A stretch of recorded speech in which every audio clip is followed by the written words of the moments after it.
साथियों, जैसे कि आप सभी जानते हैं कि मदरसा शिक्षा को लेकर वर्तमान में गतिविधियां तेज़ हैं। उसी ताल्लुक़ से आज हम बात करेंगे जो एक मदरसा शिक्षा से ताल्लुक़ है।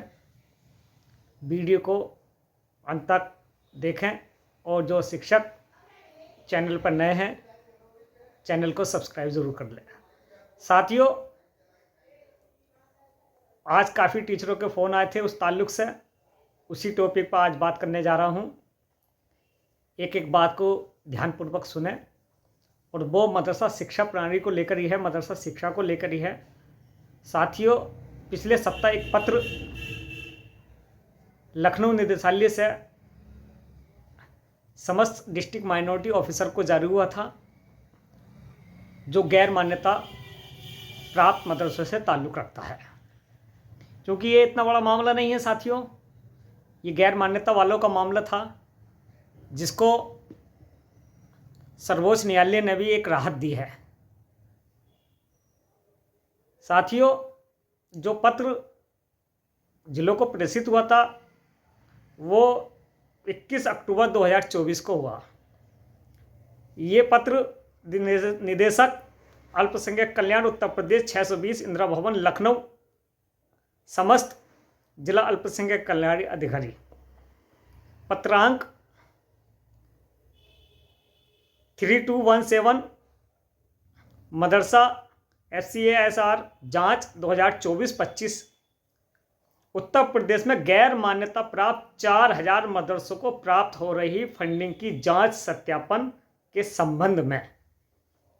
और ये जांच कौन करेगा साथियों, विषय इसका भी सुन लीजिए।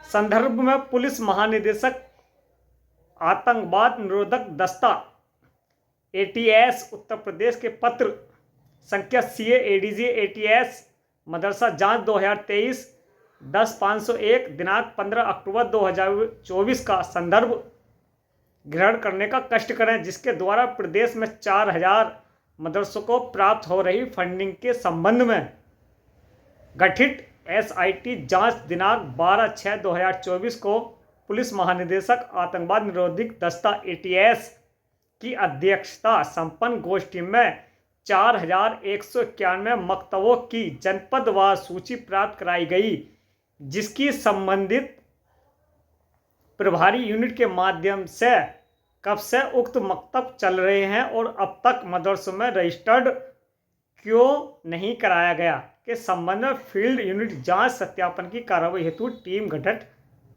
की गई। साथ ही ये उक्त पत्र जारी हुआ था और जिसके संबंध में जांच चल रही। ये इतना बड़ा जांच का विषय नहीं है, ये गैर मान्यता मदरसों का मामला था। लेकिन कुछ साथियों के हमारे पास फ़ोन आए कि इसकी क्लियरिटी कर दीजिए, इसका क्लैरिफिकेशन क्या है, ये कौन से मदरसे हैं। साथियों, पूर्व में राज्य सरकार और NCPCR ने भी इस पर ऑब्जेक्शन लगाया था और चूँकि मामला सर्वोच्च न्यायालय में याचिका दाखिल हुई थी, जिसके संबंध में 4 सप्ताह का समय इनको दिया गया था। जो गैर मान्यता प्राप्त मदरसों में बच्चे पढ़ रहे थे उनको ट्रांसफर को लेकर भी। लेकिन चूँकि अब मतलब फंडिंग का है कि इनकी फंडिंग कहाँ से आ रही है और ये रजिस्टर्ड क्यों नहीं है। साथ ही एक महत्वपूर्ण पॉइंट है, मैं आप लोगों तक पहुँचा रहा हूँ कि जब हम कोई भी संस्था, स्कूल, कॉलेज, मदरसा, मकतब चलाते हैं तो हमें एक सोसाइटी की ज़रूरत पड़ती है।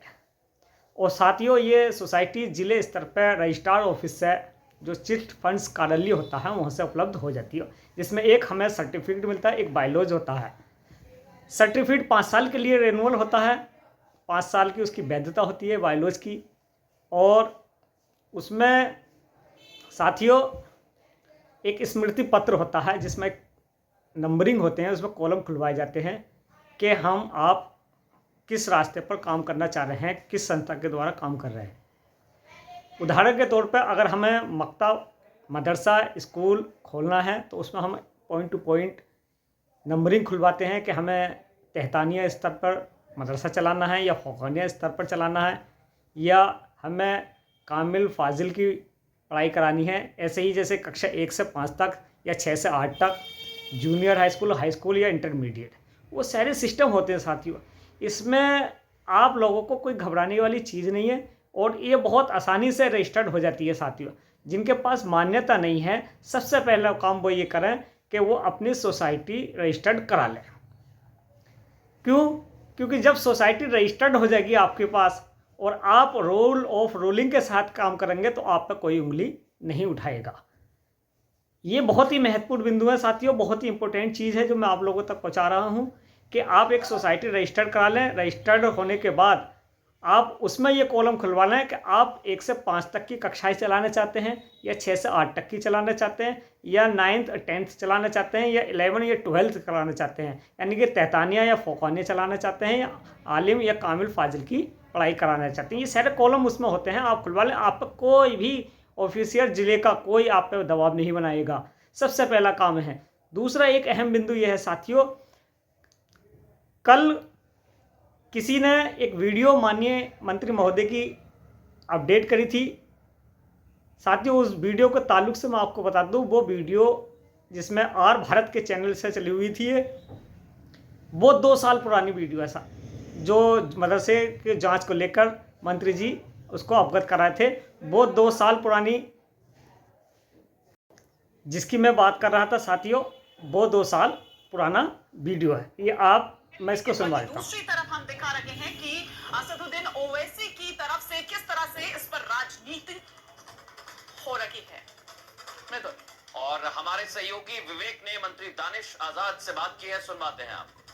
ध्यानपूर्वक आप देखें चीज। सर, कल जो बैठक हुई जिसमें ये कहा गया कि गैर मान्यता प्राप्त जो मदरसे हैं उसका एक तरीके से सर्वे होगा, उसके पीछे की मंशा क्या है सर? तो ये मंशा ये है कि हमारे पास उत्तर प्रदेश में मदरसा बोर्ड से एफिलिएटेड 16,513 मदरसे हैं। इसके अलावा भी अलग अलग जनपदों में ऐसे मदरसे चल रहे हैं जो मदरसा बोर्ड से एफिलिएटेड नहीं है। सरकार का मंशा ये है कि उनकी ग्राउंड रिपोर्ट यथास्थिति जानकारी होनी चाहिए कि वो मदरसे में कितने छात्र पढ़ रहे हैं, उन मदरसों में कितने शिक्षक हैं, वहाँ की इंफ्रा की क्या स्थिति है, क्या कोर्स ऑफ करिकुलम है वहाँ का, और वहाँ पे जो शिक्षकों को सैलरी जा रही है वो कैसे जा रही है।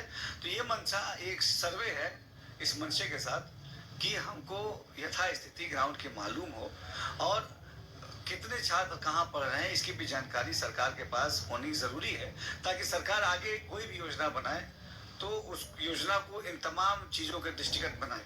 तो सर्वे की अगर रूपरेखा की बात की जाए, कैसे सर्वे होगा, कब से ये शुरुआत होगी, कौन लोग इसमें इन्वॉल्व होंगे, सरकार के कौन लोग, अधिकारी कौन होगा?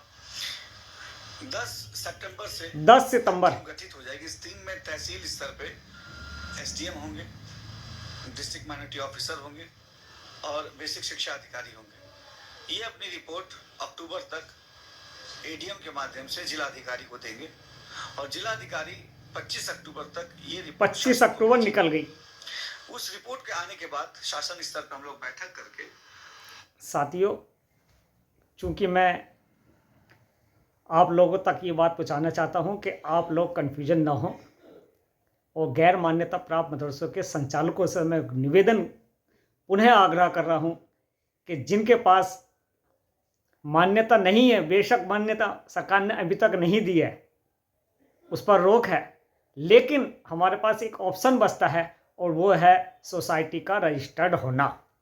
आप सोसाइटी का रजिस्टर्ड कराइए और जब जांच अधिकारी आपके पास आए तो उससे सीधा एक बात कहिए कि हमारी रजिस्टर्ड सोसाइटी है और गवर्नमेंट जब हमें मान्यता देगी तब हमने अप्लाई करेंगे, और कुछ मदरसों ने अप्लाई भी कर रखा है।